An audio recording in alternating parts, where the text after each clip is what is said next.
What is going on, guys? Now, I'm going to be re-reviewing the Death of Ultimate Spider-Man starting at issue 153 and, of course, ending my reviews at issue 160 with the Death of Spider-Man.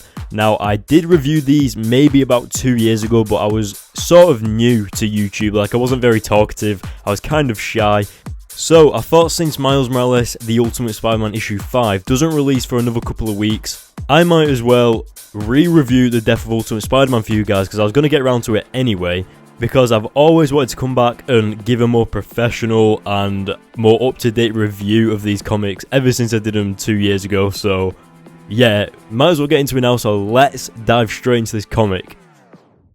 Alright, so I am kind of excited about this because Peter Parker has been dead in the comics, in the Ultimate Universe, for about 2 years now, and obviously I've been reading Miles Morales and the story's been about how Peter's died and it's all about Miles Morales becoming Spider-Man, all this crazy stuff. So to see Peter Parker as Ultimate Spider-Man again is just going to be so nostalgic and just, it's going to be awesome. But yeah, so the comic starts off with Kingpin collecting a special artifact in the middle of the desert pretty much that basically grants any wish you want, and Kingpin quickly comes to realise that this object is far too powerful for any human to have.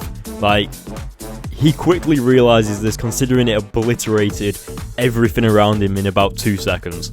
So yeah, I think that's the first time Kingpin has actually learnt his lesson and is actually scared of something.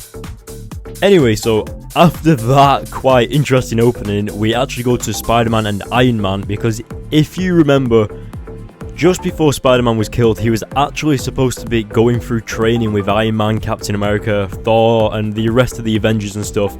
And this is basically just a dialogue between Iron Man and Spider-Man, talking about how Captain America actually wanted Spider-Man to be thrown in jail to protect him, pretty much. But one thing I kind of don't like about this comic is that the artist has made Spider-Man about 3 feet high, which I think is ridiculous, because Mark Bagley, who was the main artist on the Ultimate Spider-Man comics all the way up until issue 111, he drew Spider-Man, like Ultimate Spider-Man, the way we all see him, you know, like 6 feet tall, 5'9" or whatever he was, like teenager muscly type of thing. But one thing that I love this artist, but the one thing I don't like is that he draws Spider-Man like kind of skinny and he's small. Like, Spider-Man isn't that small really. But other than that, that is the only complaint with this comic. Now, in case you're wondering who this guy with the glowy head is, this is actually Mysterio in the Ultimate Universe. Now, fun little fact, the Mysterio in this universe doesn't exist. There is no Mysterio in the Ultimate Universe. What this glowy thing actually is Mysterio from the 616 universe sending what he calls an avatar through a portal through different universes to the Ultimate Universe, and obviously he calls himself Mysterio. So yeah, pretty much 616 Mysterio is Ultimate Mysterio, kind of, if you get what I mean. So yeah, so basically here Black Cat, or Felicia Hardy technically, has this artifact that obliterated tons of people when Kingpin had it, and now she's just realised what kind of power she's holding, when all she did was think that she wanted Mysterio to disappear, and he did. Luckily, it's not actually Mysterio, it's like an avatar, it's like a robot. So I would probably say that he was lucky there. But yeah, so he's asking for the artifact back, and she basically wants to know what he wants to do, and he's talking about how he wants to rearrange things. And obviously, when an evil villain wants to rearrange things, they probably mean rearrange them in their image. So like, with him at the center of the universe, and everyone around it is just like obeying him or something like that, something crazy. But then we go back to Iron Man and Spider-Man, and basically Iron Man is showing Spider-Man his Iron Man armor collection, and Spider-Man is just freaking out, he's so excited, and then he gets to talk about how he's kind of sad that Captain America wanted him to be put in jail, and how all the other superheroes don't think that he's a good superhero.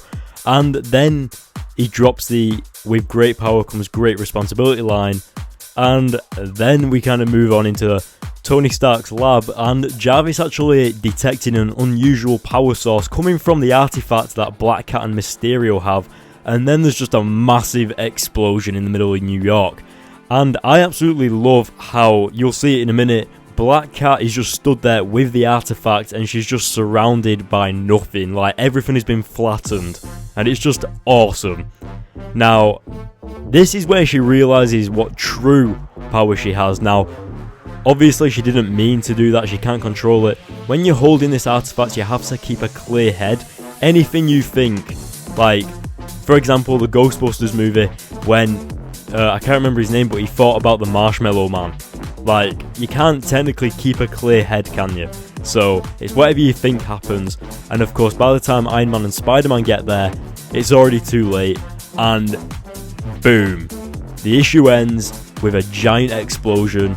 And it is awesome.